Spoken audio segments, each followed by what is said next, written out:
Welcome to Tales from the Fandom, a podcast that brings a special guest out of the multiverse and straight to you. And now your host, David Ginsburg. Hello, everybody, and welcome to the latest episode of Tales from the Fandom. It is November. I cannot believe we are here. We are recording actually in September, so hopefully by the time this episode comes out, the world hasn't gone even worse than what it is with fires and ice and snow and everything else that's happening in the world. But I'm joined today with Cocoa Sugar Cosplay, and I am excited to have you join us today. How are you doing? Hi, I'm really excited to be here. Thank you. I'm doing well, just living my life here, 2020, trying to figure out what's going on in the world and where I can not have a, rough year and try and make it as good as it can be. And yeah, chugging along. Definitely. My parents called me today and they said, "So what happened to the murder hornets?" And I said, "Yeah, I think they turned around after they started seeing what was happening over here." Oh, geez. Yeah, those things. We don't have murder hornets where I'm at, but we do have really large, ridiculous flies that have been a nuisance this entire month. And I mean like giant, like the size of your thumb. And yeah, it's been a year. It definitely has been a year, and I will say that we do on occasion get flies, and then I hate, especially like I'm fine with like the little small black flies, but like when they're super big and then they seem to like charge after me on occasion. Like they'll like start buzzing my head, and I'm like, get away from me! Like, why are you following me? Like you're a fly. Yeah, these ones are apparently like they were like somehow like on a shipping like boat that came over from overseas, and like they're not really meant to be here, and they don't have any natural predators, so they've just kind of taken over. Thankfully, like September is when they should start dying off, but man, August was bad. I did not want to get my mail. Like it was a nightmare.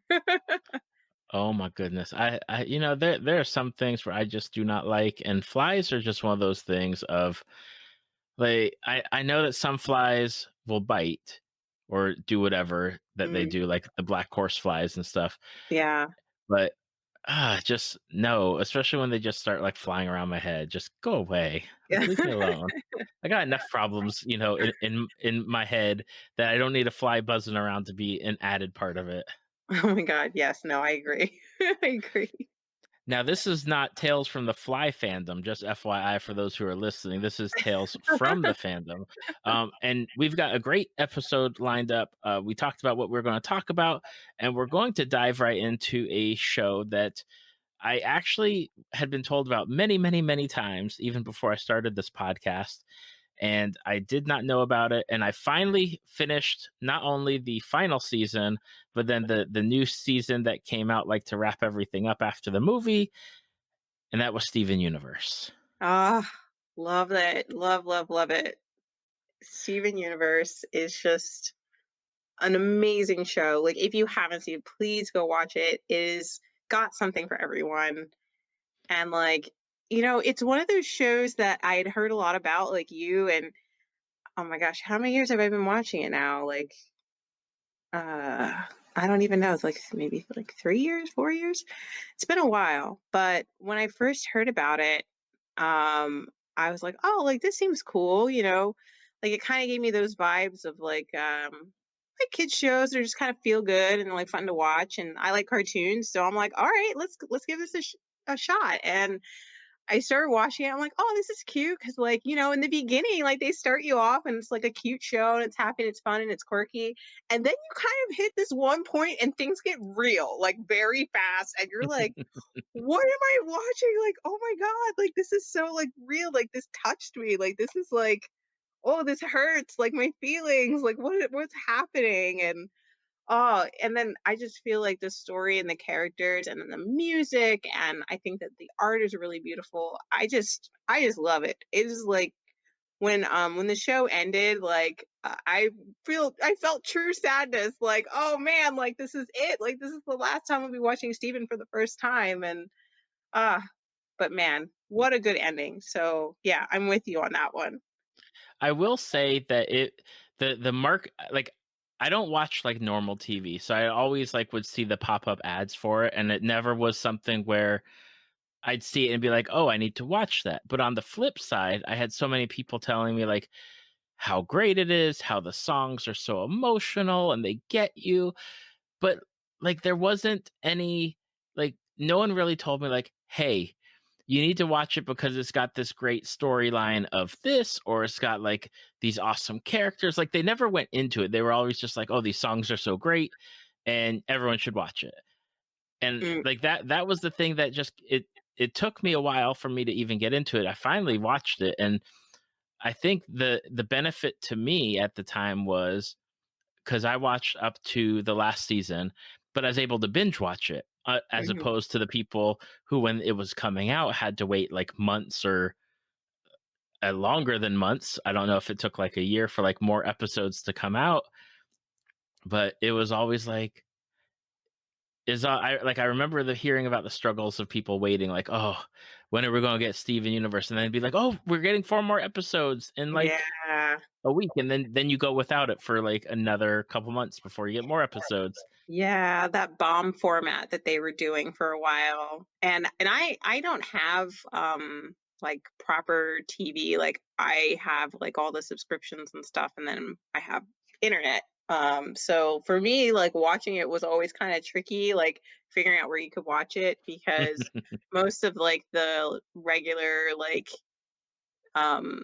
ways of watching it like only had like so many episodes. They didn't have the new stuff. Or if you wanted to try and watch it like on actual like station it comes on, you would have to like input like your like cable provider. It's like, well, I don't have one. Yep. So thankfully, my dad actually works for our local cable company, so I just sneak over their house and I would watch it there, and that's where we watched the movie and the premiere. Myself and my sister and a very good friend of ours, like we're all super into it, and we cosplay together, and so we watched the movie and then the finale as well together. So that was really fun. But yeah, I think the longest, I mean, I feel like it was like maybe 4 months. I mean, I don't exactly remember because it was also one of those things where like I prefer to like watch like a decent chunk of it at a time rather than like an episode here or there. So I would like purposefully like wait till like until there was like maybe like a good like maybe like 6 or so episodes that had been out. And let me tell you, trying to avoid spoilers when you know that like the episodes are out and you're like you haven't seen them yet, and you're like, oh, like just don't click on anything. Like I think for the most part people were pretty good about not spoiling it, or at least the people that are like on my feed and stuff. They're pretty good about keeping all of the good stuff to themselves and not spoiling it for me, which was nice. But yeah, it doesn't mean that like, you gotta watch out for that kind of stuff. But yeah, the bomb format, they did that quite a few times. I think they really enjoyed that, and they would just like drop like a good handful of episodes and then like peace out for a few months, and the fandom would just be like, no, like give me more. I don't know which I like better. Like if I like one episode a week better, or just like the Netflix method of here's the entire season, have at it, and then nothing for like 2 years. Like I don't know. I mean, I guess the bomb format was fine. It wasn't. It's kind of like binging, like mini binges. Mini binges of like an hour, because that I do love that they were able. Here's the one thing I will say about Steven Universe is that they were able to do so much world building, character evolution, and telling great stories within a like 11-minute episode. Yes, yeah. You sometimes I forget that the episodes are as short as they are because they just feel so much bigger than just 11 minutes, right? Hmm. Like I definitely get what you're saying there. That definitely makes a lot of sense. And then, I would just always like drink up like those like multi-part episodes where I'm like, oh yes, more is coming. Like I'm not just gonna be like over in like 11 minutes. Oh. Now, how did you first get into Steven Universe? Like, who, like, did someone drag you into it? Did you can't come across it on your own? It was one of those things where, I mean, and this was a decent amount of time ago, like back when I was on like Tumblr and stuff. Like I'm not on Tumblr anymore, but like I just kept seeing it, like the like people that I followed and like the things that I was looking at, like I kept seeing like character references and gifs and artwork and like people cosplaying, and I was just like, what is this show? Like I understand a little bit about what it's about, but like not really. And it just seemed interesting. And I was just like, you know what? I feel like, they have like Cartoon Network has a good track record with shows that I like, like I like Adventure Time, I like stuff that comes on Adult Swim and all that other good stuff. So I was like, well, why don't I give it a try? Let's give it a try. So I started watching it, and then, like I said, I usually like to give things like maybe like 3 or 4 episodes or so before I like decide if I'm gonna like continue watching it or not, especially if it's like a longer series. And so I was like hooked like after like episode 3 or so. I was like, okay, yeah, I'm interested. I'm on board. This is cool. And then the more I watched it, the more I loved it. And honestly though, I think the biggest thing that I saw and was just like immediate like I need to see more of this was my favorite character, Garnet. I love her so much. And when I saw her, I was just like, yes, this is what I needed in my life. I needed this character. Like she's just so amazing. And I don't know, I love like pretty much all the characters on that show anyway, but like she just, I don't know, resonated with me so much. And I was just like, I need this. I need this. Immediately I knew, I'm like, this is a cosplay thing. I'm gonna do this. This is gonna happen. But I just want to keep watching the show, and I was not disappointed. So I was going to say, because I knew Garnet was your favorite just from looking at the pictures, um, from cosplay, but out of the entire show, Garnet is my number one. I love Garnet. I love her story. I love her character. I love the characters that she's made from. I I think it was one of the greatest things was getting to understand the like who she was, and then realize, like, oh my gosh, like she's a fusion of two other, Right. like that blew me away, because when that was like revealed, it was like, oh my goodness, I can't believe that. It's just so good. And her character, I loved her actress Estelle, the voice Oh my actor. god. Like, I couldn't think of anyone to do her voice beyond her. Like that, I just love the way that she sounds. Oh my gosh, yes, Estelle. She's just absolutely amazing. I had the honor of getting to meet her at BlurredCon in 2019, and it was just like amazing. Like wow. I like she even sang a little bit like at her panel, which was really cool. We all sang together. It was really fun.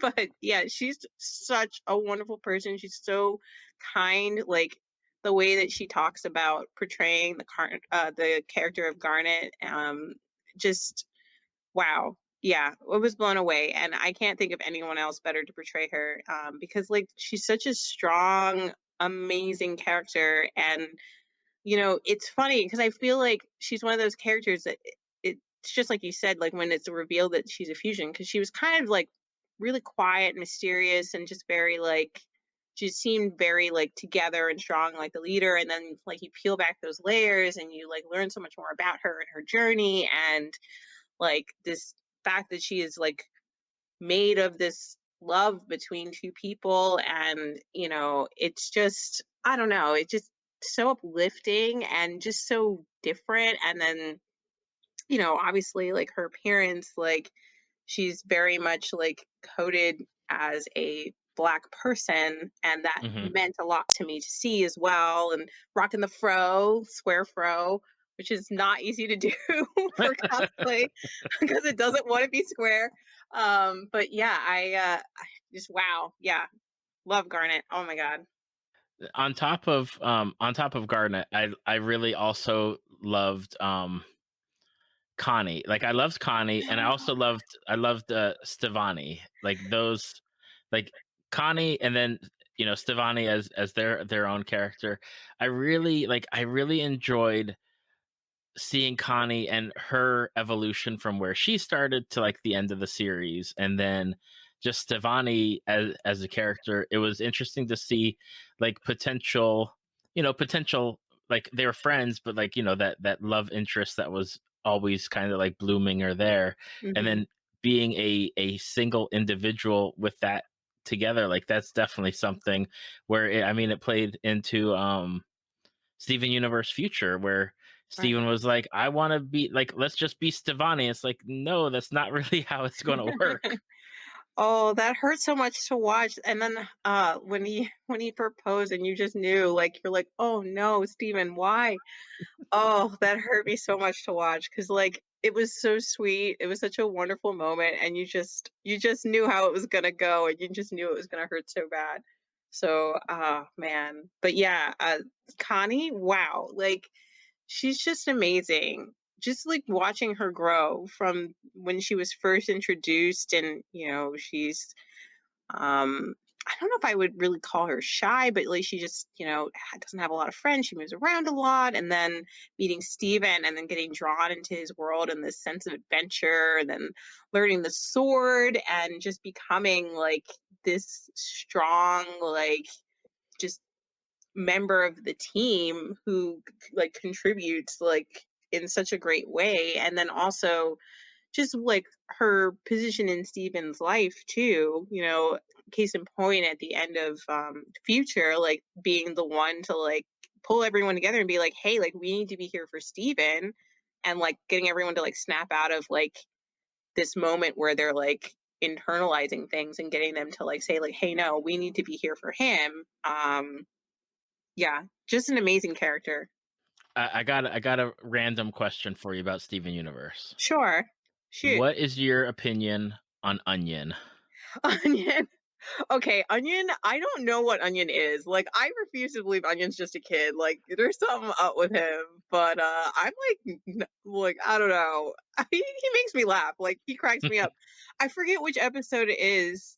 It's the one where like Steven is, well, like Amethyst is at Onion's home and she's talking to Vidalia, and Steven is like hanging out with Onion, and then he shows them that like weird little office, and then I think at one point he like sticks like a mouse in his mouth and just like opens the mouth falls out, and it's just like, oh my god.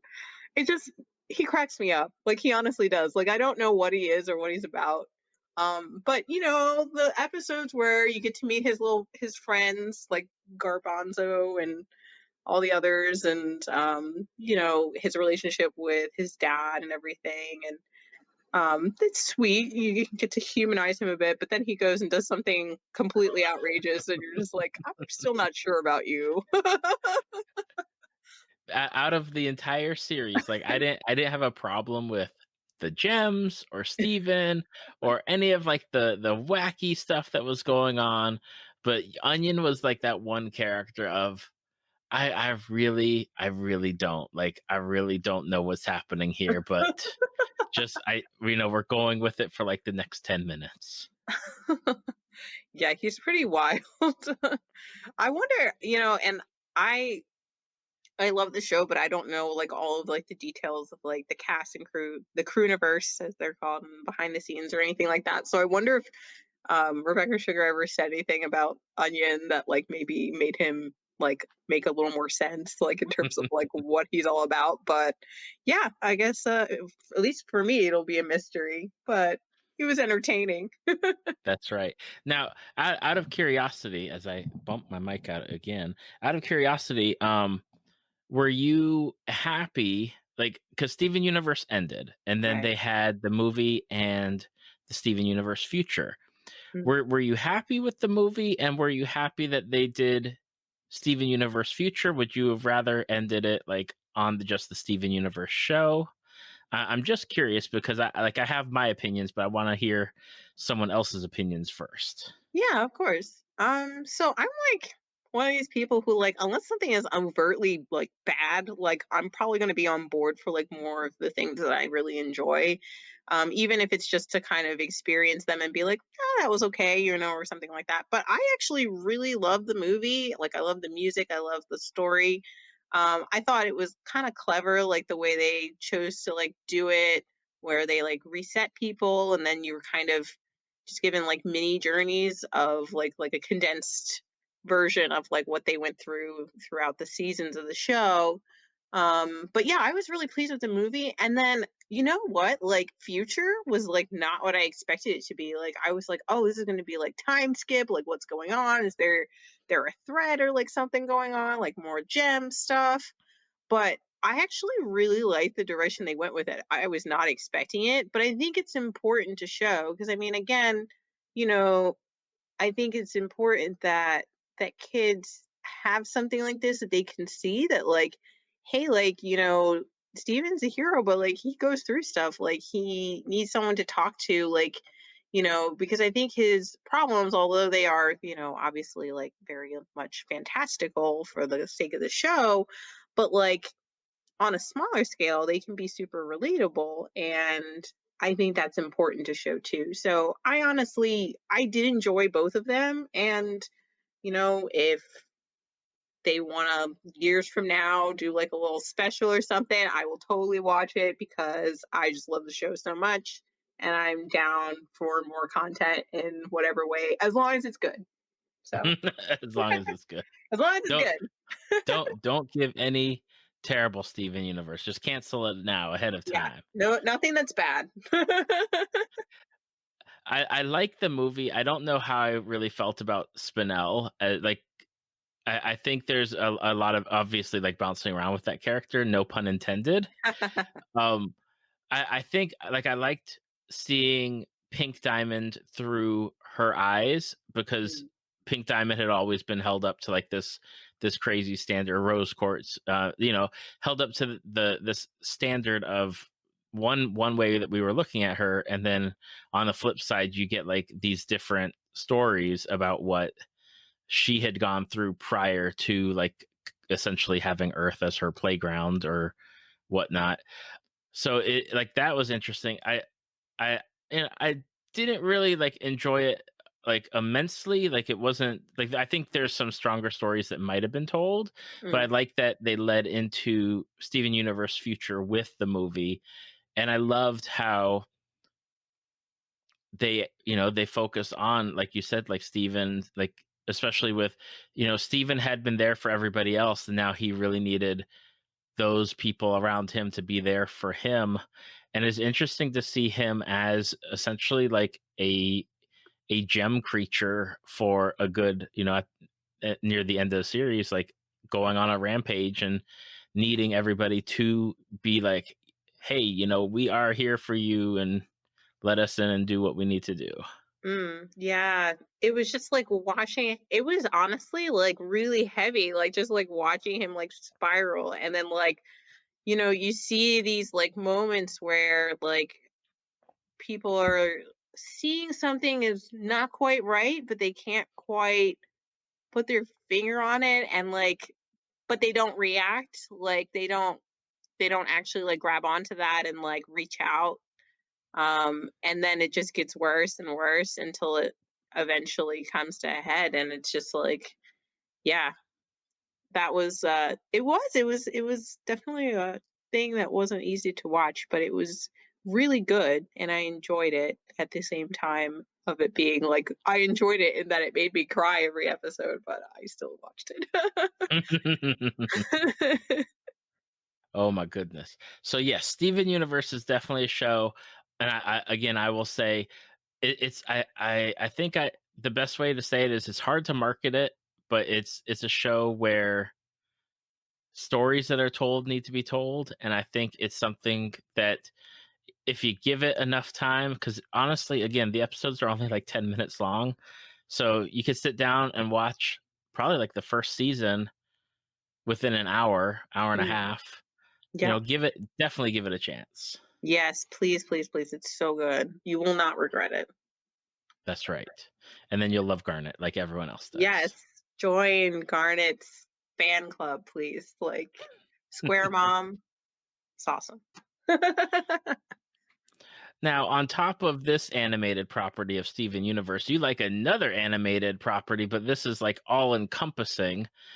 Because, and I will flat out say that I think I've pretty much said it every time that I've talked about it, is Marvel does their movies right, DC does their animated products right, whether it's the DC animated TV series or DC animated movies. They are spot on wonderful, Oh my almost god. across the board. So I gotta ask, like, what shows, what DC shows are you into? Did you get into, like, what do you have for me on DC, on that DC front? So I'm probably dating myself here a little bit, but as a child, I grew up watching the like original like Batman the animated series. Like that was like my show. Like I loved the crap out of that show. Like we taped it on, I'm again dating myself, on the VCR, like on VHS tapes. Like we had like a whole bunch of them that we would tape off the TV. And then finally, when they came out on DVD, because it was like forever we had to like wait for them to actually like release a whole season on DVD. They just kept releasing like these little arcs, and we're like, no, give me the season. So they finally put that out not too long ago, and oh man, yeah, I love that show. I I cannot get into like how much I love that show, but I love that show so much. And so I grew up watching that, and then they came out with the animated Superman, so I watched that because they had the Batman crossover movie, and that's where I started. I'm definitely like, when it comes to like the animated series, I love Batman. Like he's my favorite. But yeah, watch the Superman one, watch Justice League and Justice League Unlimited, and then Teen Titans, the original one. Didn't get into Go, just couldn't get into that. But I heard good things about the movie, and that it's kind of funny if you give it a chance, but I just haven't given it a chance yet. So I don't know. I mean, I'm open if someone wants to make an argument that I should give it a try, but I just can't. I just remember the original one and I liked it so much. So but yeah, those are like the ones I love the most. I haven't seen Young Justice yet, just because I've had like a hard time trying to find where I can watch it.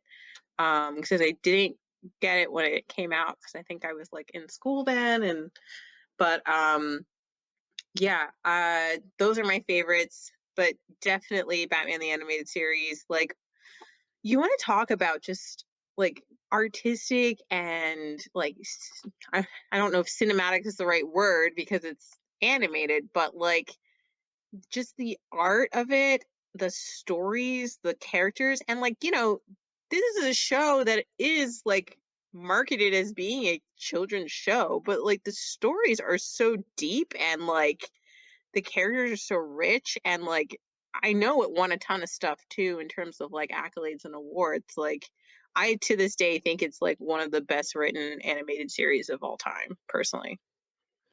I love that you say that you're dating yourself, because I tend to do that a lot on this podcast. Uh, I would like to officially say that generally, like, my guests skew about at least like 15 years younger than me. So, like, I grew up on Batman the Animated Series, but I believe I was in middle school or high school then. So like, I grew up on it as like a teenager watching it and digging the heck out of that show. Like, again, I have one challenger for the throne of best animated TV series of all time. Um, Oh. but Batman is definitely up there as a series. It's one that I wish that I could go rewatch now, because it's still like I've there's the theme song and the animation, and you're looking up at Batman at the end, and I loved how it had like that whole steampunk type vibe with like Mhm. the dirigibles, and they introduced so many different great characters, and that's where the birth of Harley Quinn came from. And Mhm. it's such a beautifully done show, not only on the animation side, but like you said, the writing was really good. You have great voice actors voicing these characters. Oh my god, yes. It is across the board one of the greatest animated shows of all time. Yes, I want to know like why can't we get Batman right in the movies when you got him right in the show? Like I want to know why it's so hard.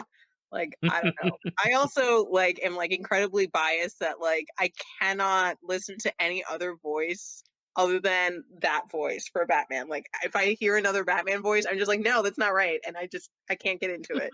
So, I actually like I haven't played them yet. So, shame on me because I just never got around to playing them, but I really wanted to play the Arkham games because I believe the same voice did Batman, at least for most of them, if not all of them. So wanted to try those. But yeah, my gosh. Yeah, let's talk about Harley Quinn a moment. A lot of people don't realize that like, yeah, she was a TV character and then like was so popular that they kept going in like the comics and like now she's like such a super popular character as her own movie and all this other stuff. So like, yeah, I mean, a lot of people don't realize that.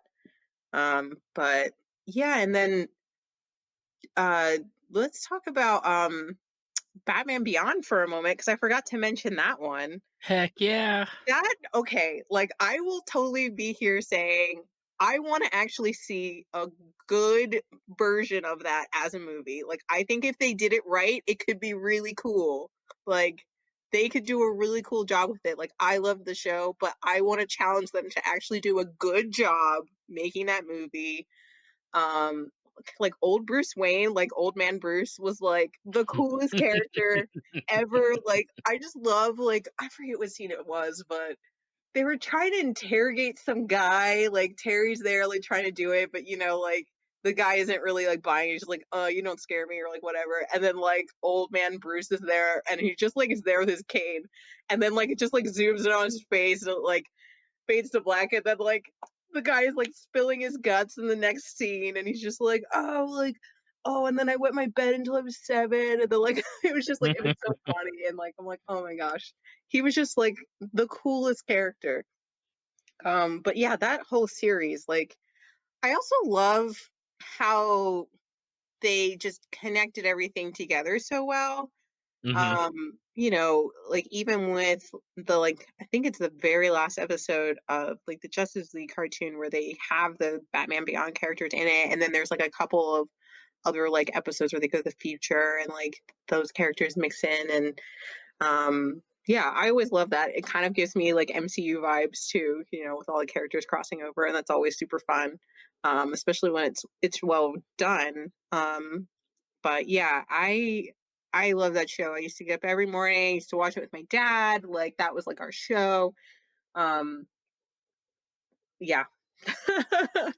That would be the show where I would randomly catch it, like because I think it was in between either school or my like me having a job and working, um, of like, oh, Batman Beyond is on. Let me like take a moment and watch it, and then a couple weeks later I would catch like the next one, the next one. So it'd be always random. So always appreciated when they were standalone stories, but Yes. they told some great stories. I love Will Friedle as Terry Oh because my gosh. I love Boy Meets World. So of Yeah. course I have to follow like the people when they do their other shows, and he's a great voice actor on his own, in his own right.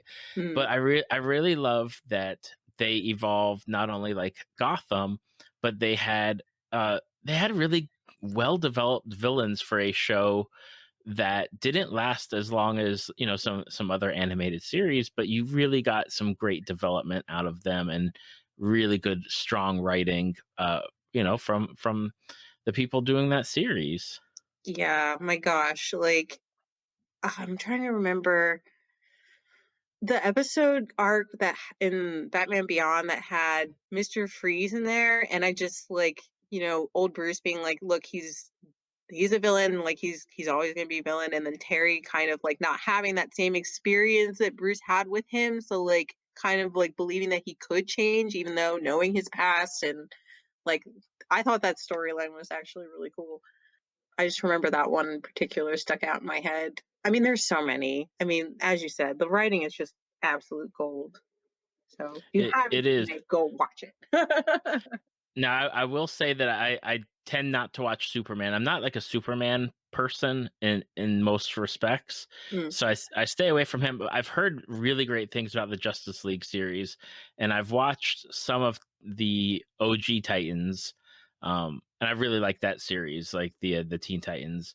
I'm not a fan of the Go comedy and the character designs, so I kind mm. of tended to not watch that one. Yeah, no, I'm with you on Go. Superman actually, so I first got into it when they had the crossover, like the Batman Superman like crossover movie, and I like watched that, and then I was just like, oh well, let's watch the Superman show, and it actually was good. Like Superman's not usually the type of person that like I would gravitate towards like as a hero either, but I can say that the animated series, like, they did a good job with it too. It's not as good as Batman in my opinion, but it's not bad. It's still good. It's still worth a watch, and it kind of sets up nicely for, like, Justice League and, Justice League Unlimited, but yeah. Wow, Justice League was great. Like, I just loved the dynamics between the characters, like, so much. I mean, like, the situations obviously, and supervillains and whatnot, but, like, some parts of that show were, like, just fall on the floor hilarious. Like, I remember the episode arc where Flash and Lex Luthor switch bodies. Do you remember that episode? Did you ever see that? I don't think so. I've caught bits and pieces of Justice League, but not enough to get like the whole scope of it. It's hilarious. So basically, they switch bodies and they like realize very quickly that like I'm in Lex's body or I'm in Flash's body. And like I just like remember the first thing that Lex does is like take off Flash's mask and just like look in the mirror to like learn his secret identity. And he's just like, I have no idea who this person is. Like he's just like, I don't even know who this guy is. And then meanwhile, Flash is like trying to like contact the Justice League, but like get them to like realize that like he's actually Flash in Lex's body. And it's just it's wild. And then oh my gosh, some of the things that they got away with writing in that show, and it's like a kid's show, and I'm like, did they just do that? Like it was pretty funny, yeah. But there are some really great moments in there. And then That, the that oh sorry, go ahead. oh no, go ahead. I'm sorry. Oh, I was just gonna say the like alternate universe that they did with the Justice Lords. Did you see that arc at all? No. That was insane. So basically, it's like an alternate universe where Superman eventually is just like, look, like Lex and I are just going to keep going back and forth. At this point, like Lex has become like president of the United States, right? And Superman is like tired of the back and forth, like, and just decides to literally like lobotomize Lex Luthor with his heat vision. And then it kind of sets off this chain of events where like they're not called the Justice League anymore. They're called the Justice Lords, and they're kind of like just very like much like overlords and like dictators of this like crazy regime, and like people live in fear, and basically like there it's an alternate universe, and then there is a moment where those characters like cross over into like the main universe. And anyway, it was really interesting to kind of like watch like the what if scenario. And then um oddly enough, it was kind of like Batman, like the Batman of that world, who ended up kind of being like, hey, like let's not do this anymore. And that's how they like the Batman of the original world convinced the Batman of the alternate universe that like they had gone way too far. Because like you go to like Arkham, and like everyone there is like pretty much like a vegetable, like walking around, because they've all been like neutralized by Superman. They all have these like burn marks on their foreheads. Like it's really wild. It's a good arc to watch. I'm going to have to track down this series. I know it's out there somewhere. It might even be on HBO Max, because I know DC got folded into HBO Max as far as like their streaming stuff goes. So I'm going to have to check that out Yeah. and see if I can find it, because it sounds good. I was going to say that what we're you're talking about like the writing and what they're getting away with on shows. It's definitely something where in like that mid to late 90s, they like across the board they were getting away with things that like now you'd never get away with, because we even had my wife and I had a conversation with another Boy Meets World actor at a convention here in Orlando, Oh, wow. and we're like, man, we showed our kids, like we watched Boy Meets World with our kids, and there's like lots of making out and lots of like storylines, and we're like, that would never happen now. And he's like, yeah, we got away with a whole bunch of stuff, back then that would never fly today.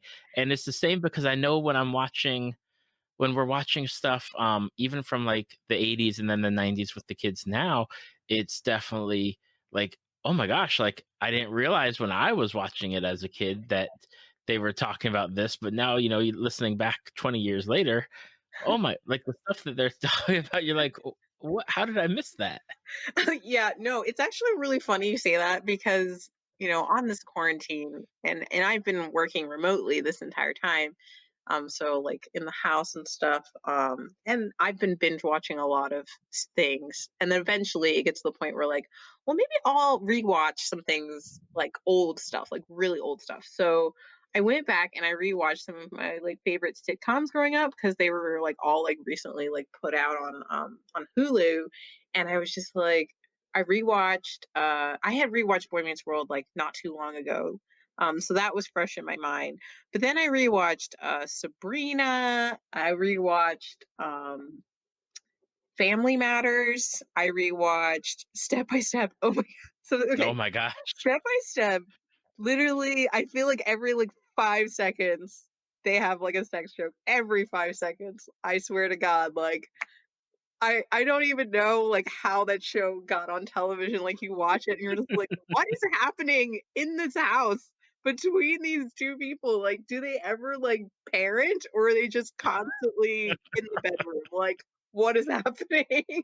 And like as a kid, you do not pick it up. You do not pick it up. You're just like, oh, this is fun. Like the jokes just like went over my head as a child. Yep. You watch it, you're like, oh my gosh, like I can't believe I watched that. We were watching a show that my wife grew up on in the 80s. She's like, "Oh, let's watch this." And we started watching it, and my wife and I started looking at each other because it was so cringeworthy about like it had sexism, like very blatant sexism, Mm, very much like all about like a lot of like sex jokes. mm. There was, very casual racism in it, and we're like, what is going on? Like, and again, product of the time, but damn if it like wasn't the like just no, like no, like that was like my visceral reaction. Like we stopped watching it. Number one, because like we had to find it on YouTube Mm, to track it down, but at the same time, like this is not stuff like because we stop whenever like something comes up, and we're like, okay, we have to like tell them the word that's used and be like, this isn't why you don't say the word. mhm. It's not appropriate to say the word, and then go from there. But it's just looking back now, it blows my mind the amount of stuff that I watched or we watched and just over the heads at the time. But then you watch it now, it's like, oh my goodness. Oh, like yeah, my gosh. Or like the things that like just like kill your childhood loves. Like you I well, years ago, I decided to watch something that when I was like 7, I absolutely loved so much. It was like technically, it was, like, the first thing that I willingly cosplayed. I say willingly because my parents dressed me up in outfits when I was a baby. But the original, like, Mighty Morphin Power Rangers, I was Yep. so into that show, like, so much into that show. And I just was, like, curious. I'm like, "You know what? I wonder if that's on YouTube." This is, like, years ago, and I, like, found, like, a clip from an episode, and I watched it, and I about died with how bad it was, and I was like, oh man, I'm so sorry to my parents that I made suffer through that as a child, like every episode. They sat there diligently and watched that with me. Thank you guys. Thanks for loving me that much because it was bad. We've gone back on like our 80s animated shows, And there have been times where I've had to stop and just be like, no, like my memory of this show is something that I don't want to tarnish by watching it and being like, no, it's not good. Like, no. So, I've had to just stop on some of them and just say my memory. I just need to keep it as my memory and in a good place and not be dissuaded from watching it again. Yeah, yep. I understand that. I will say, like, I still preserve my happy memories, but it was a bit of like, oh, it was not a good show. Now, you mentioned the Batman video games, and I haven't played them, but I've heard people say that they're super good. But I have been seeing some video gameplay of another series that you're super into, and that is the Assassin's Creed series, which has been around a lot longer than remember, but it has been out there for a long time now. Yeah, oh my gosh, it's been around for a really long time. Like I they stopped giving them numbers after a while and they just gave them like other titles. So like Valhalla comes out later this year, which looks awesome.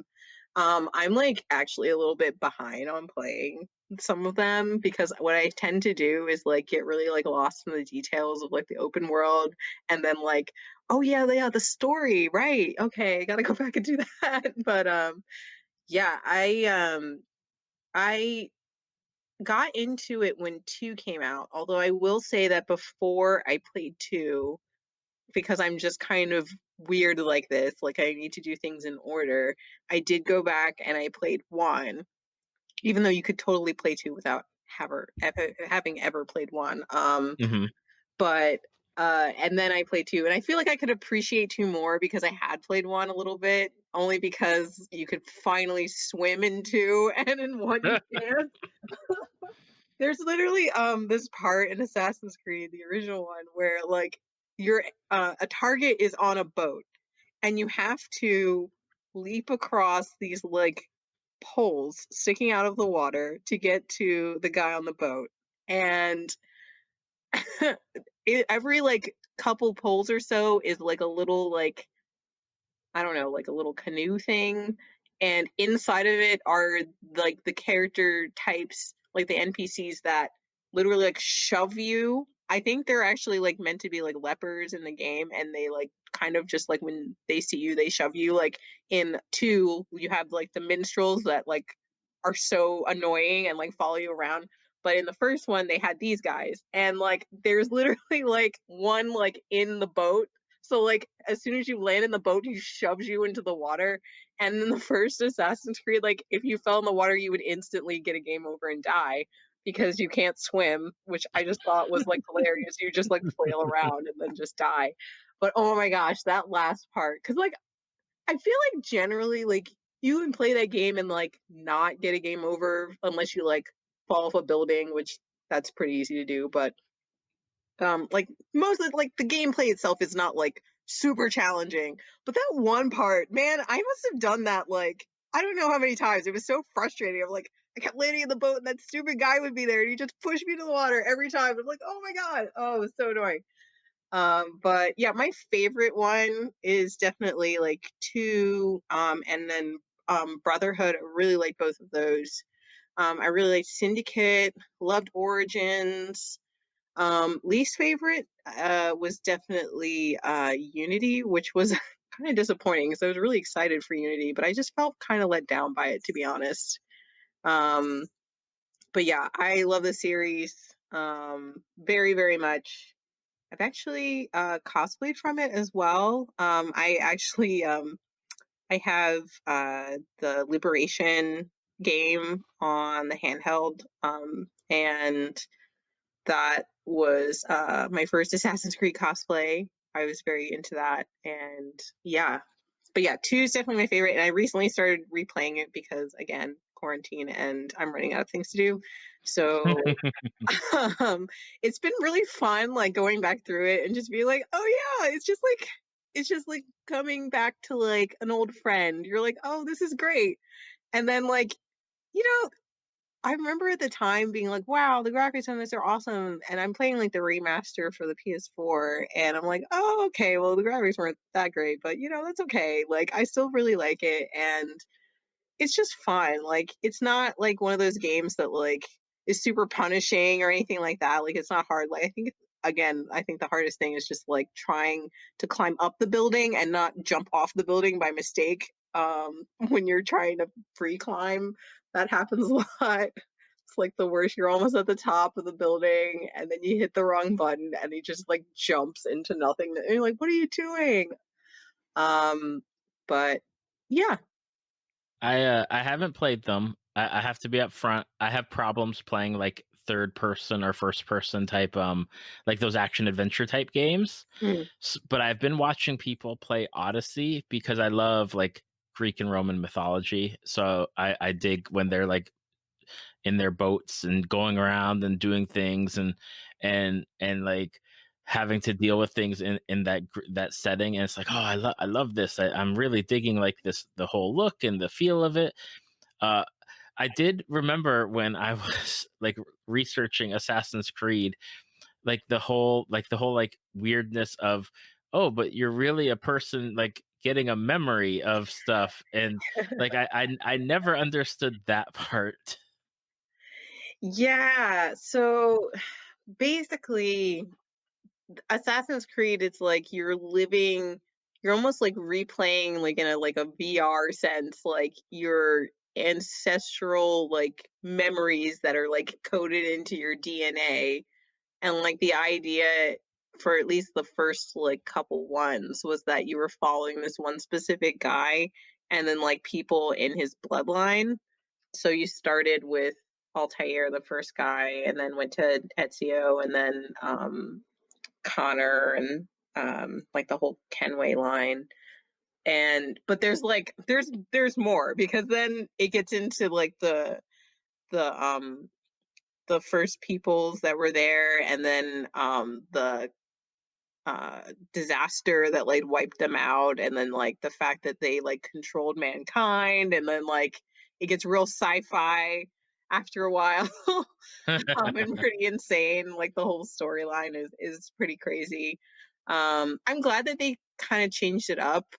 Because Desmond, like, no one, oh, I shouldn't say no one. I should say like most people probably enjoyed the parts of the game where you were like running around in the past, and not the parts where you had to be Desmond because he's not that interesting.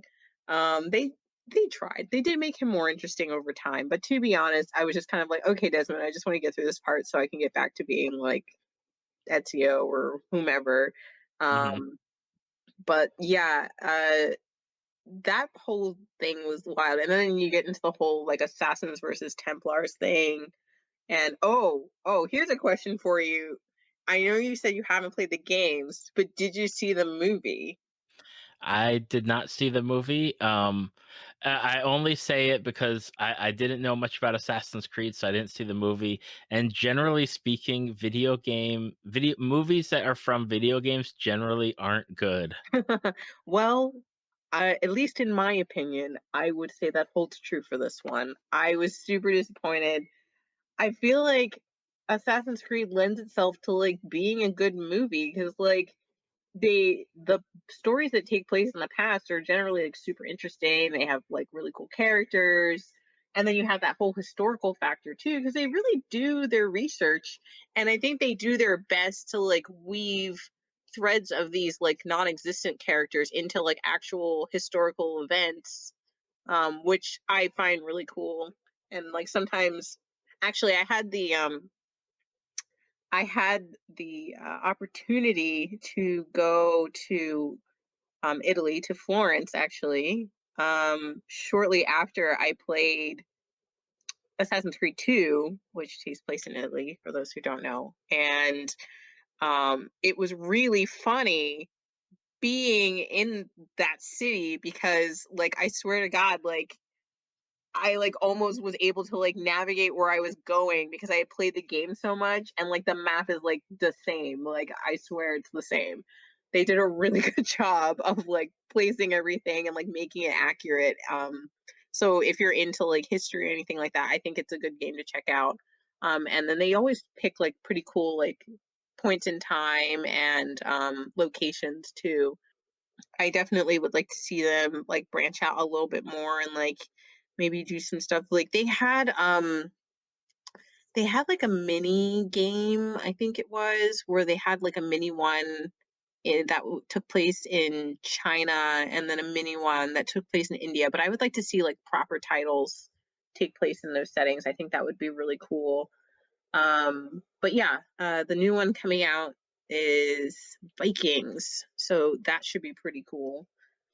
Yeah, definitely my favorites were two, which was Italy, and then I really like Syndicate, which was London, and I really liked Origins, which was ancient Egypt. Origins was really fun, like seriously fun.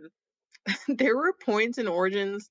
There's this one like mechanic in the game where you could like wander around in like the desert, and if you were out in the heat for too long you started to like hallucinate and like see like weird like mirages of like ancient Egyptian like plagues, like locusts and like fire and the burning bush and like crazy stuff, and you would hear voices and stuff.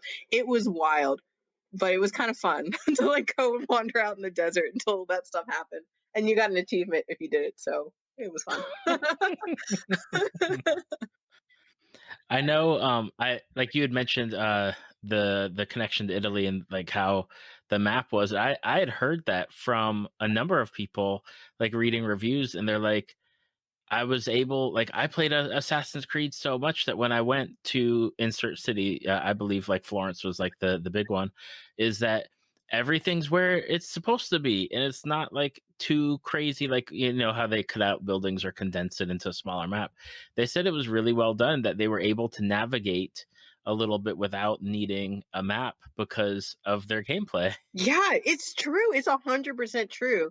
And then like, like recognizing buildings. And then one of the cool things about the game is that like if you are like really into like the time period or the history or the like the architecture, like they play up to that side of the audience. Like you can learn more about those places and specific moments in history. Like the game always like comes up with a little thing you can click and um it'll like tell you more about it. So like you'll learn the names of the buildings, and like it actually was like really really interesting to like learn a bit more about like, because I feel like you study like the Renaissance in school, and then I studied art in school, so like definitely like you know the like Renaissance painters and stuff like that. But like there's so much stuff that goes on in that time period and that location, and it's just really cool to see. Not just that, but like all of the other ones too. One that I think doesn't get enough praise that was actually super fun was Assassin's Creed 3. That I wouldn't say it's not the only one, but it was like the first one to take place in the States and was a really, really cool game. Really fun, really different because what they did was they released two, and then they kind of released two more games that were basically two. They were just kind of like continuations of it while they were working on three, and then three came out and it was like completely different. So like it felt like a completely new title, new setting, new characters, everything. But I feel like because two was so popular, three didn't really get a chance to shine. And like the characters in it aren't as I don't know, like I think they're really amazing characters, but maybe the word is maybe like flashy. I don't know. Maybe they're not as flashy as like the characters in two, because two had some amazing characters. I mean, like I mean Ezio is pretty iconic, and then of course you have Leonardo da Vinci as your like best bud there. Like that's like good times. But yeah, you had some really great characters in that game, and then but three, like the characters were like really nuanced, but I think that like their personalities were like maybe a bit more subdued, so like they didn't get quite as much attention from like the fandom as two did. And then Black Flag came out and people were like pirates, and then like so then I think it's kind of got lost in the middle. But three was actually super good. I had a lot of fun playing it. They introduced some like fun mechanics in that one because like 3 was like the first one where you could like really interact with the environment more. Because like in 2, like you could like ride a horse from point A to point B, but that was about it in terms of like wildlife. In 3, there was this whole like hunting and trapping system. In 3, you could actually like climb the trees, which was like a big deal because I remember in 2 you couldn't climb trees. Like they were just kind of there.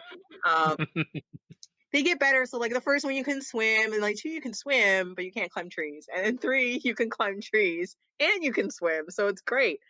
But yeah, the tree climbing and tree navigation in 3 was actually really cool and really fun. And then 3 had weather, like they had seasons. So there's literally like a point in the game where you're having to like navigate through like this giant snowdrift, and your character is like walking like you would expect someone to walk in the snowdrift. You can't really run, and you've got all this like armor and stuff, so you're like leaving behind these footprints, and then like a blizzard comes. And so like yeah, 3 introduced that stuff. And 3 actually introduced the naval battle stuff that everyone loved in 4 as well. Like they loved it so much they made a whole game from it. So and oh my gosh, I'm forgetting the title name, but like the one that took place in like uh what was it? Oh, Rogue, that's what it's called, Assassin's Creed Rogue. That is like one of the only ones I haven't played because I think it came out as the same time as another one. Like it was one of those things where like it came out on like the older system and the other one came out on the newer system. I think maybe it came out Right. at the same time as Unity, which, in hindsight, maybe I should have played Rogue since I did not enjoy Unity. But yeah, I didn't play that one, but that one also had a lot of like naval battle stuff from what I know. But yeah, it's a really great series. I feel like it's one of those ones where like it's not too daunting if you want to just like pick up one and like start with it. I think the only thing that you might be confusing is just knowing the whole like present day stuff and like the whole like precursor people stuff Hmm. that comes up. But like you can always just go on Wikipedia and read that if it's really confusing. But like the game usually doesn't dwell too much on that stuff anymore anyway. But yeah, really good. Highly recommend it if you get a chance to play. Well, we shall see. Odyssey definitely is the one that I'm like, I just want to like run around ancient Greece and do things. But then again, I say that about a lot of video games, and it's not ever anything that happens because of lack of time, Mm. and then trying to work my brain around the controls. If I don't get enough time to think about what I want to do, I end up dying. Well, usually Assassin's Creed gives you a little bit of time before you instantly die. Um, so that's one plus. They give you a bit of leeway. Now, we're here at the last topic that we're going to talk about, and obviously because of the name, the last part of your name when I introduced you was cosplay, and Yeah. we've talked about it a little bit throughout the episode. But how did you first get into cosplay? So I feel like cosplay was just kind of like a natural progression of my interests. So like I said, growing up, my parents, my family in general is like super into like comics and superheroes and fantasy and sci-fi and those kinds of stories. And so like I grew up reading those stories, I grew up watching those stories, and I grew up to love them too. And they dressed me in costumes when I was a kid, when I was a baby, and I grew up loving that. And I feel like I don't know, it's just fun. And then when I got older and then I started to really get into things like anime, and uh it just seemed to make sense. So I think it was 2007, really dating myself. Wow. 2007, and I went to my first convention with my sister, and we were only there for like half the time. It was like one of those deals where like the family was taking a vacation and this was happening at the same time, so we like split our time between there and taking our vacation, and like we loved it. We had a great time, and um we just came as ourselves. We didn't cosplays. We didn't really like. We knew what it was, but we didn't really like have that much insight into it.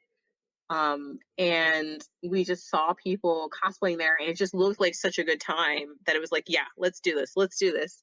So, yeah, the next year, cosplay never stopped. That's basically how it started. Now, you started there, and it's been, I don't know, you said 2007, so 13 years, because I can do math. So you've been doing 2000, okay, 12 years. See, I can do math even better. 2008. So it's been 12 years. How has cosplay affected you in your life, as far as like from when you started to now? Like, has it taken over your life? Is it where you're like, oh, well, I will sacrifice my food for a week to get this fabric that I want, or this thing made, so that way I can have this cosplay complete? Like, where are you on the scale of cosplay of influencing your life? Right now, I'd say it's a very huge passion of mine.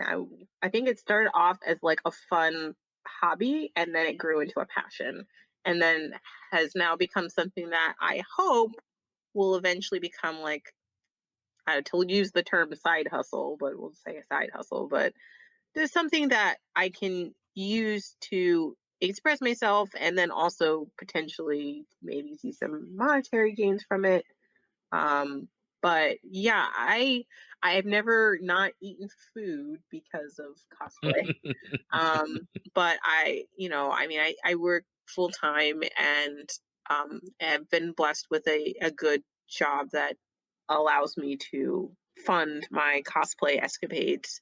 I will say that, in 2020, having all of them be canceled is kind of like a wake up call to how much I actually do spend on cons and all of that good stuff. I'm like, oh, wow, I have a lot more money than I used to have. Um, but I'd say I'm like not like completely like prioritizing it over everything else, but it is really important to me. Like, it's important to me that I have that outlet because I think I mentioned earlier, but I did study art in school, and my career path does allow me to be creative, but not in a like way where I'm actually doing the thing. It's more like creative in my like thought process and my strategy. And it's important to me to still be able to like physically make and do and create things. And cosplay allows me to do that in so many ways. Like, I learned so much about sewing. I never really wore makeup like at all until I started cosplaying, and it's allowed me to like learn a lot more about that. Just meeting new people, making friends, getting to travel, getting to like meet cool people who are maybe a little bit more like well known, like getting to see Estelle and things like that. And um, it's just been awesome. And then I do it with my sister, and friends as well. A good friend of ours, that we now are like my cosplay crew, as I call them, my con crew, or we just go around and we do that stuff together, and it's just become something that I really enjoy. And I have missed this year, despite the fact that obviously I've saved money. I have really missed it this year. So I'll hopefully next year we'll get to kind of get back into things. But yeah, that's kind of where I'm at. So maybe not quite on the not eating spectrum, but no, I mean, I will like, oh, I kind of want to buy this thing, but I'm also like really thrifty. I'm like a bargain hunter. So I'm definitely one of those people that like I'm here like going to thrift stores, buying curtains, and then like cutting up and make a dress. Like, I like to do that. Now, I always go through, whenever I invite people from Instagram specifically, I love to go through and really see like the breadth of, like, are you, or is the person, do they stick to like one character, or is there like the variety? I just want to call out like a few of the characters that I love, which means that if you're listening to this and you go to Cocoa Sugar Cosplay on Instagram, you'll see some awesome works like X-Men Storm, from the X-Men the animated series, Mhm. white costume, awesome. Tiana, I love your 1920s Garnet that you did. Oh, thanks. That's awesome. The My Hero Academia character, I'm not familiar with them, but I remember, like, I know who the character is, like Urako. Uraraka, yeah. I love the different ones that you're doing there, like the fantasy one, and then you do like her actual like superhero costume.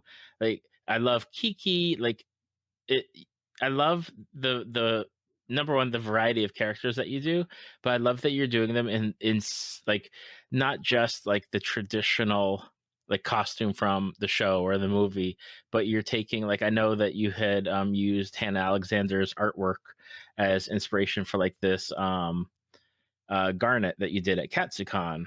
And like I love when people just do their own takes or takes from like artists that have drawn the character, and you just go with it.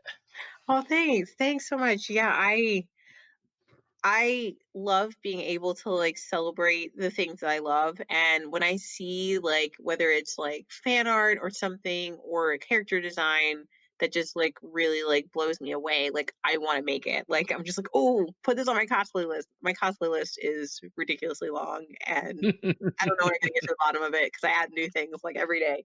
But when I see something like that, when I see like Hannah Alexander's work or Desi Tesu or Sunset Dragon, and I'm like, wow, like this is amazing. Like, because one of the things that's really cool, especially when you're dealing with like anime or something like Steven Universe, where like the character designs are very like stylized. Um, the fan art like allows you to like kind of expand on that detail, and kind of go over the top and like be like super like extra with a bunch of rhinestones applied one by one over the course of a month. But yeah, it's it allows you to kind of go the extra mile with the fanciness, and also presents like challenges, at least for myself, like when when I saw Hannah Alexander's Tiana design, I was like, oh my goodness, like I absolutely have to do this. It's so beautiful. Um, and then I was just like, oh, but how am I going to do this? Like, I did not know how I was going to do it. I just kind of like went for it, but I was just like super happy that it ended up being successful. Um, because I'll be honest, like I was not, I mean, I had a plan, but at the same time, like I hadn't done a lot of those techniques I used before. And I feel like each time I try like a cosplay, I try to at least learn one new thing in it. And usually I would end up learning like 10, um, which is half the fun, honestly. Absolutely. It's definitely just it's something where I'm always amazed whenever I have someone on who does cosplay. Just from where people start out of, I had no idea what I was doing, and not like no idea like for sewing or armor, and then 5 years, 10 years later, however long like that they've been in it, to hear their evolution from where they were to, oh yeah, I make my own armor and I do like LED light, making the props. And it's just like I always joke like, dang, like my hands just don't work that way. Like I I don't have experience. Like I could maybe sew a button, maybe, but that would be it. But I like there's just so much that goes into it, and just like taking something that is, especially like a cartoon where everything is just there, like it's not where you can go out and be like, oh well, what fabric did they use for this costume in the movie or TV show. Mm. Like you're going from a cartoon and then figuring out what works and what doesn't for making that costume, and it's so incredibly cool. Well, thanks. Yeah, it's really it's just a good challenge. It's like it's fun, like kind of going on that hunt for the perfect fabric, and then just like the sense of victory when you finally found it, and then like you can use a coupon, and like it's even better. Like that's honestly like half the fun is like the making it part. Like it is. It's that that struggle of like, oh man, like how am I gonna pattern this really weird like hat? Like how am I gonna do that? Or how am I gonna make this gravity defying anime hairstyle out of this wig? Like how is that gonna happen? Or how am I gonna style my own hair into this square afro? Like it is it is a lot of fun, and, the community of cosplayers, like, they're so talented and creative, and then one of the things that's really cool is that they're just so, like, open to, like, sharing knowledge. Like, you can learn so, so much by just scrolling through Instagram, scrolling through Facebook, and, like, looking at what other people have made because, I mean, half the time they document how they did it. You can go on YouTube, there's so many great creators out there. Um I I like to document what I do. I've been told that it's helpful. So if anything that like shows my process can help other people, like I'm all for it. I do not claim to be like a source of great knowledge, but I will definitely show my process and explain little tips or tricks of things that I've learned around along the way that might be helpful to people. So I like being able to do that too and kind of give back to the community that has helped me so much. um, so yeah, it's just so much fun. Like if you've ever like considered dipping a toe into cosplay, whether you want to make your thing or not, because you can totally like cosplay whether you cosplay out of your closet, you closet cosplay, or if you commission something or you buy it and spruce it up or you make it completely from scratch or whatever, like all cosplay is valid. So if you're ever thinking about it, like I encourage you just give it a try. It's so much fun. It's so much fun. For you as a cosplayer, and I know it might be asking like if you asked me to like pick my favorite child, I would have to just say no, I can't do that. But hopefully, with my question is, do you have a favorite cosplay that you've done? Ah, I I have two that I consider like my most favorite. Like I have two. I don't have one. I have two. And it's because like they were like almost like milestones in like what I was doing and like they mean a lot to me.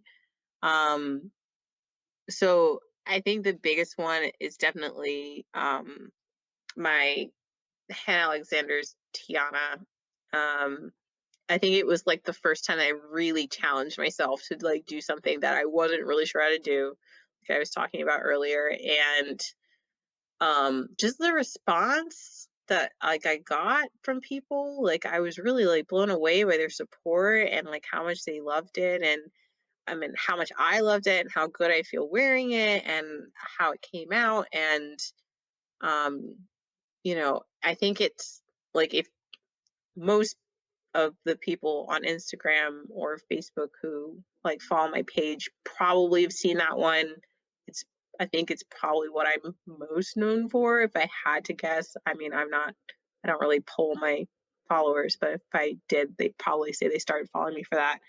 Or the other one is the second time I made Garnet because I made her quite a few times.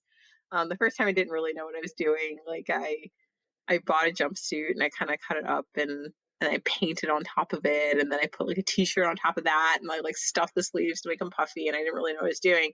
But the second time when I made her like her version 2 outfit, um and I actually like made a like prosthetic like eye, like that outfit, that's the one that I wore to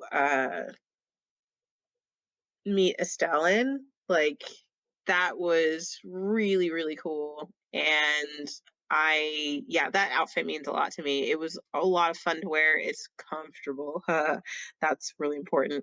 But yeah, it means a lot to me because I really love the character. It's one of those things where like I love the character and like that like cosplaying her like just like feels so awesome. Like I just feel so like powerful and like strong when I cosplay her. Like I love the way it makes me feel. So yeah, I'm definitely those two stick out to me. And it is hard to choose because I mean like I feel like all of them, like, I worked hard on, and, like, they're all special, and I, like, love them all in their own way. Like, I could probably, like, pick one and be like, "Oh, like, this means this to me," or "This means that to me," for each of them, but those 2 specifically do stick out in my mind, as being, like, super special.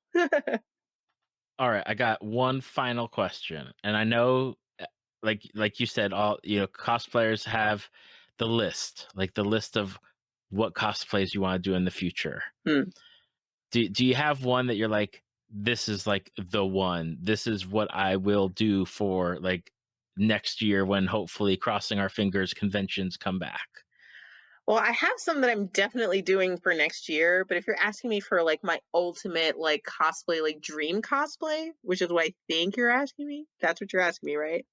What's the one on your list that you like absolutely 100% like that's the one that you want to do for next year? Like what's the Oh. one that you're like, dang, I want that. The ones that I'm doing for next year. So the biggest one I think is if you are familiar with Final Fantasy X Shiva. So I wanted to do this for a little while, and I finally started working on this beast of a wig. I have started working on it. I had to like stop a little bit just because I got demotivated from quarantine and then started to work on other things. And then there were like shipping things, waiting for supplies and whatnot. Right. Well, to consider, but I have started working on it. Originally, I was going to wear it this year for like a summer con, which in hindsight, glad I didn't do because it would have been super hot. So I plan on wearing it for a wintertime con next year. And dream photo shoot, I really, really, really would love to go to the ice castles, the, whatever one is closest to me, and like do a shoot with Shiva in the ice castles. Because I've seen some pretty awesome shots from some Elsa cosplayers from the ice castles that are kind of like in different locations throughout the states, and I'm like, whoa, that looks amazing. And I would totally love to do that, even though I hate the cold, so I'd be willing to bear with it. But yeah, Shiva, it is a lot. The wig, I still to I started working on it, and if you're are you familiar with the character? I am. I love Final Fantasy X, and Shiva's my favorite summon from Final Fantasy X. Yes, mine too. Yes. Okay, so her wig, right? Her hair is insane. It's just like these giant, like tendril dreadlock twist looking things with these like I don't even know, like ornaments on the end. And Hmm.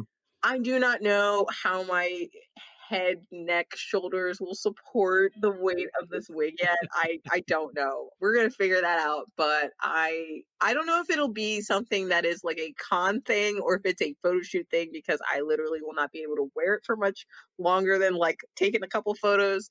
But I am determined to finish her, and I will wear her the next time that like we have cons or something where I can like go somewhere and wear her because like I'm really excited to finish her. I'm really excited to finish her.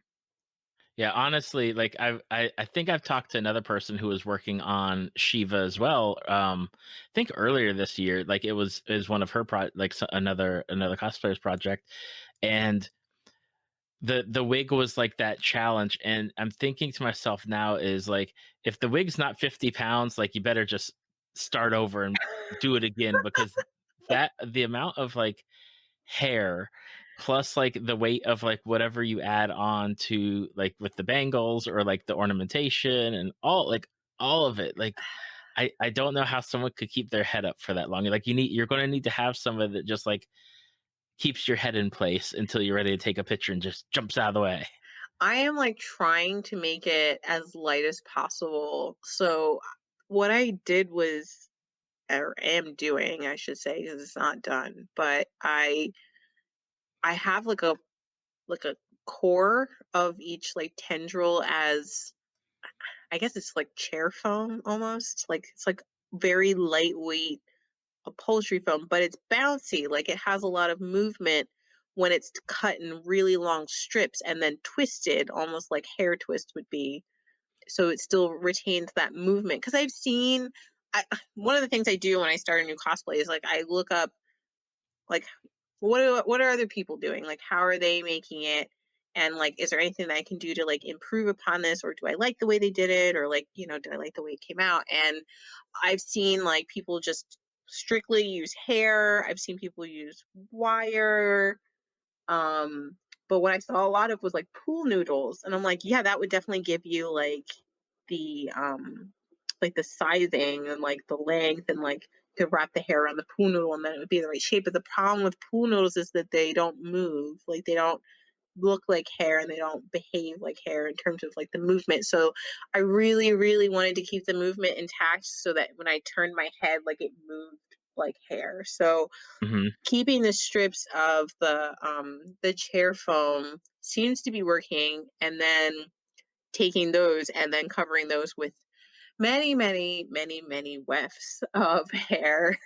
Um, I'm honestly concerned I'm gonna run out. Like I like took a wig and like deconstructed it, and I used like a whole wig, and then I have like several packs of wefts in different shades of blue that I'm using for like the rest of the wig. And yeah, it will be a challenge, is why I have not resumed working on it in a little while. And also, like I said, because I'm working on a couple of other projects. But yeah, that is definitely one I'm very excited about for next year. So um if you're interested in my progress or anything like that, it's on my there's a saved highlight on my Instagram that will show you the progress I have now. And then as I post all my work in progress to my stories as I go along. So that's the best way to see updates on Shiba. So Okay. Now, for people who have listened and they've made it to the end here, what is the best place to find you out there on the internet? oh, okay. So the best place to find me is Instagram at Cocoa Sugar Cosplay, all one word, all lowercase. Or on Facebook, same tag, Cocoa Sugar Cosplay. I do cross post from Instagram to Facebook, so you'll find the same information there. But Instagram does have my stories and my story highlights. So all my work in progress that I do, I post in my Instagram stories, and then I save them into separate highlights for each project that I'm working on. So you can just kind of click one and then catch up on something I'm doing. So yeah, Instagram is probably the best place, but also Facebook. Awesome. Well, I will make sure to have all the links in the show notes and on the website and on our Facebook page. So that way, if you have listened to this episode and you want to check out all of the awesome cosplays or the works in progress, you just click there and you will get to go to the Instagram page. And I just want to take a moment to say thank you for taking the time out of your schedule to come and hang out with me. And we've definitely gone a lot longer than I had expected, but I had a great time getting to talk with you today. Oh, thank you so much. I really, really enjoyed talking with you as well. I appreciate this opportunity. So thank you. I've had a blast.